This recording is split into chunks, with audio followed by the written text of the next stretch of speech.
Good boy.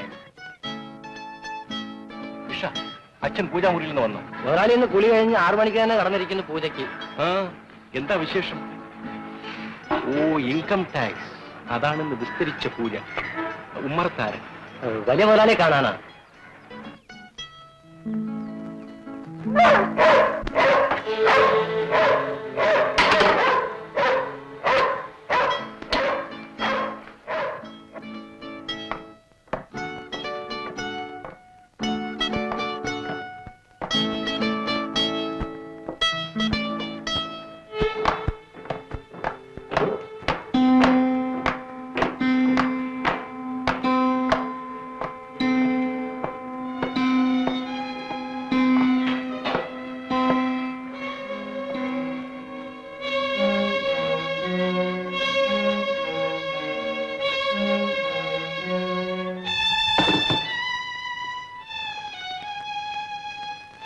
ഇരുന്നോ.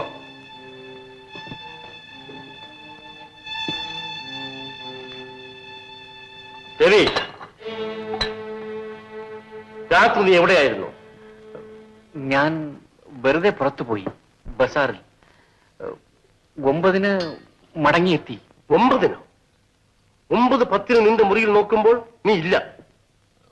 9:15 വന്നിട്ടുണ്ടച്ഛ.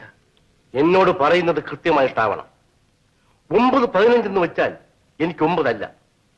ഞാൻ ഒരിക്കലും വെറും വാക്ക് പറയാറില്ല. മനുഷ്യനായാൽ എന്തിനൊരു ചിട്ട വേണം.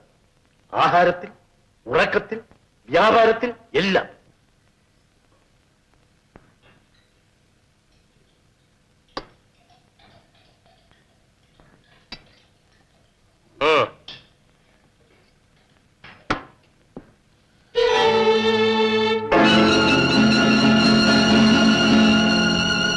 നിന്റെ പ്രായത്തിൽ എന്നെ ഉപദേശിക്കാൻ ആരും ഉണ്ടായിരുന്നില്ല. പക്ഷേ അന്നും എനിക്ക് ചില പ്രിൻസിപ്പിൾസ് ഉണ്ടായിരുന്നു. ഞാൻ 4-ാം ക്ലാസ് വരെ പഠിച്ചിട്ടുള്ളൂ. ഇന്ന് ഞാൻ സാഹിബിനോട് ഇംഗ്ലീഷ് പറയും, അവരോട് ഭംഗിയായി പെരുമാറും. ബിസിനസ് ആരെങ്കിലും എനിക്ക് പഠിപ്പിച്ചു തന്നതാണോ? നിങ്ങൾക്ക് എന്നെ കണ്ടു പഠിക്കാം. ആ ഭാഗ്യം നിങ്ങൾക്കുണ്ട്. വേണ്ട വിദ്യാഭ്യാസമുണ്ട്. പണം വാരിക്കോരി ചെലവാക്കി പഠിപ്പിച്ചു. നീ എന്താ ഒന്നും മിണ്ടാത്തത്? ഞാൻ ഒന്നുമില്ല. എന്റെ മക്കൾക്ക് എന്നെ മനസ്സിലാവുമോ? ഇല്ല. നിന്റെ അമ്മയ്ക്ക് എന്നെ മനസ്സിലാവുമോ? ഇല്ല.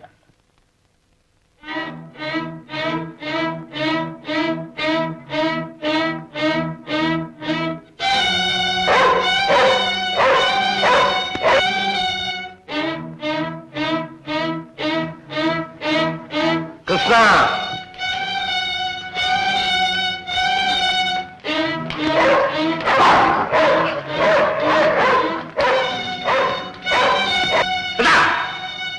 ഇനി ഭക്ഷണം കഴിക്കുമ്പോൾ അതിനിവിടെ കണ്ടുപോയാൽ ഒറ്റ പടിക്ക് ഞാൻ കഥ കഴിക്കും. നായരെയല്ല, നിന്റെ.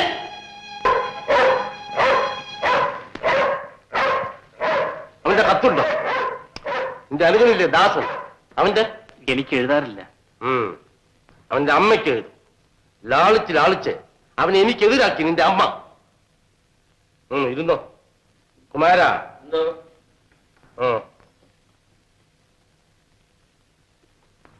ആർക്ക് വേണ്ടിയാണ് അതിന്റെ അനുജൻ അന്യനാട്ടിൽ നക്കാപ്പിച്ച ശമ്പളത്തിന് വേണ്ടി ജോലി ചെയ്യുന്നത്? അവന്റെ അമ്മയ്ക്ക് വേണ്ടിയോ? എനിക്ക് വേണ്ടിയോ? കരുണാകരൻ മുതലാളിയുടെ 2ാമത്തെ മകൻ എന്ത് ചെയ്യുന്നു ചോദിച്ചാൽ ഞാൻ എന്ത് സമാധാനം പറയും? മന്ത്രിച്ച് മന്ത്രിച്ച് അവനെ കൊള്ളരാത്തവനാക്കിയത് നിന്റെ അമ്മയാണ്. പറ നിന്റെ അമ്മയോട്.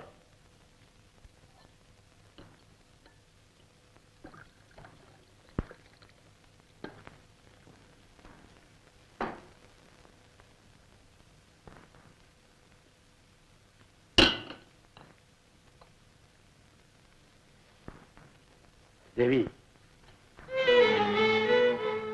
ഇനി എനിക്ക് നീയേ ഉള്ളൂ. കരുണാകരൻ മുതലാളിക്ക് ഒരു പേരുണ്ട് ഈ നാട്ടിൽ, ഓർമ്മിച്ചോ? അത് നിലനിർത്തേണ്ടത് നീയാണ്.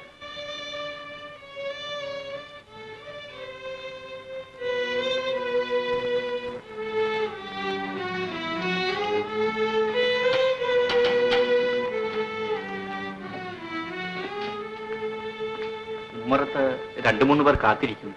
2-3 പേരല്ല, 5 പേരുണ്ട്. ആരാണ്, എന്തിനാണ് എന്നെല്ലാം എനിക്കറിയാം. ഞാൻ ഈ വീടിന്റെ എവിടെയെങ്കിലും ഒരിടത്തിരുന്നാ മതി. ചുറ്റുവട്ടത്തെ ഇല അനങ്ങിയാൽ എനിക്ക് മനസ്സിലാകും, അത് നിങ്ങൾക്കാവില്ല.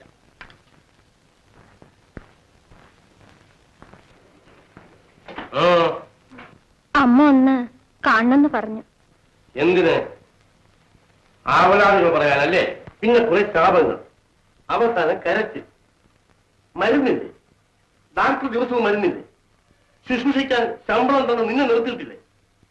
നിങ്ങളുടെ യജമാനത്തെ വിളിച്ചെന്ന് പറ, ഈ ആവലാദികൾ കേട്ട് കേട്ട് എനിക്ക് മടുത്തുന്നു.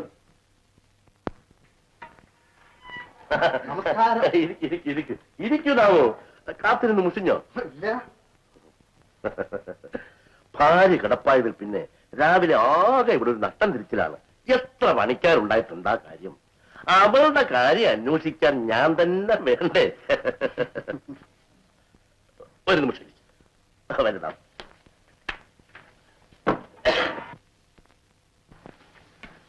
ഇരിക്കുതാമോ? താൻ ഈ രാജ്യത്ത് തന്നെ ഉണ്ടോടോ? ഒരാഴ്ച ബാംഗ്ലൂരിലായിരുന്നു മുതലാളി. എന്താ വിളിച്ചേ? മുതലാളി എന്നോ? അത് വേണ്ട, അത് വേണ്ട. ഞാനെന്നും പഴയ കർണാടൻ തന്നെയാണോ. അപ്പൊ വന്ന കാര്യം?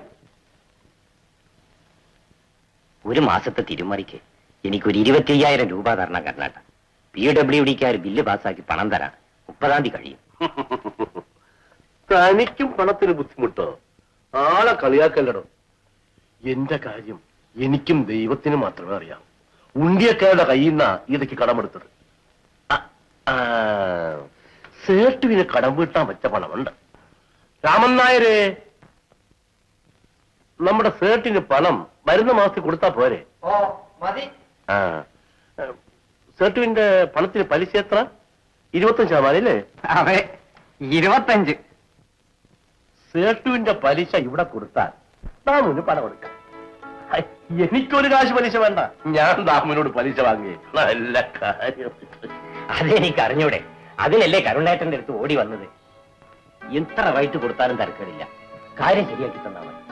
അത്ര നട്ടം തിരിഞ്ഞു. പിന്നെ ഞങ്ങളൊക്കെ പഴയ ആളുകളാണ്. പഴയ ചിട്ടകളെല്ലാം നല്ലതുമാണ്. നാളെ വരുമ്പോ ഏട്ടന്റെ ഒരു മേലപ്പൂട വാങ്ങിക്കൊണ്ടുവരും. ശരി, ഞാൻ വരട്ടെ കരുണ. ഇരിക്കോളും. ചായ വേണ്ടേ? അല്ല, ധൃതിയുണ്ട്. ഞാൻ പോയിട്ട് നാളെ വരാം. ശരി. രാമൻ നായരെ,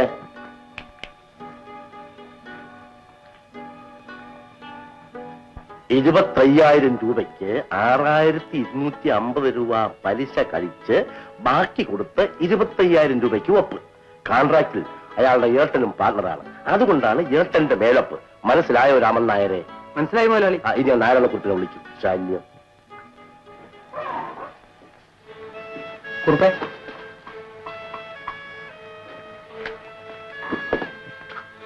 തിരക്കാണ് ഉറുപ്പേ. എന്താ വിശേഷം? ഹരിജൻ ഹോസ്റ്റലിന്റെ കാര്യം. മുതലാളി അതിന്റെ രക്ഷാധികാരിയാകും. കാര്യമായി മുതലാളിയുടെ സഹായം മാത്രമേ ഞങ്ങൾ പ്രതീക്ഷിച്ചിട്ടുള്ളൂ. എല്ലാ നല്ല കാര്യങ്ങൾക്കും ഞാൻ സഹായിച്ചിട്ടുണ്ട്. ഉറുപ്പിന് അറിഞ്ഞൂടെ? അറിയുന്നിട്ടല്ല. പിന്നെ പണ്ടത്തെ കാലമല്ല. ഭാര്യ കിടപ്പിലായത് മുതൽ ചികിത്സയ്ക്ക് വേണ്ടി പണം ധാരാളം ചെലവാക്കണം. ബിസിനസ് ആണെങ്കിൽ വളരെ മോശം. എത്ര പണം ചെലവുണ്ടെന്ന് എനിക്ക് മാത്രമേ അറിയാവൂ. എങ്കിലും കുറിപ്പ് വന്നതുകൊണ്ട് ഞാൻ വയ്യാന്ന് പറയുന്നില്ല. കഴിവതും ശ്രമിക്കാം. ഒരു നല്ല കാര്യത്തിലാണല്ലോ. അടുത്ത ആഴ്ച വരണം. ഇത് എന്റെ അമ്മാവന്റെ മകനാണ്. എന്തെങ്കിലും ഒരു ജോലി നോക്കാം. അടുത്ത ആഴ്ച അവനെയും കൂടെ കൊണ്ടുവരണം.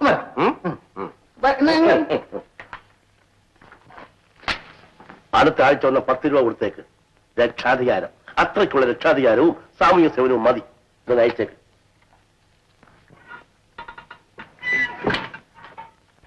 പത്ത് ദിവസം കൂടി ഞാൻ തനിക്ക് അവധി തരും. അതിനുള്ളിൽ ഇടപാട് തീർത്തില്ലെങ്കിൽ ഇരിക്കുന്ന വീട് ഞാൻ പൊളിപ്പിക്കും. കരുണാകരൻ മുതലാളിയെ താൻ ശരിക്ക് കണ്ടിട്ടില്ല. മുതലാളി, ഒരു അബദ്ധം പറ്റി. വേണ്ട, മനഃപൂർവ്വം വേണ്ട, വേണ്ട. എനിക്കൊന്നും കേൾക്കണ്ട. 10 ദിവസം ഞാൻ പറഞ്ഞതാണ്.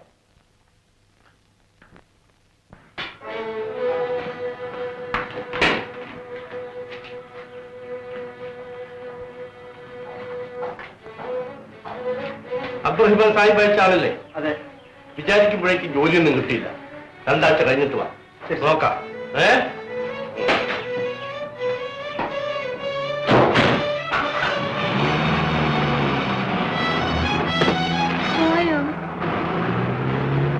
പോയി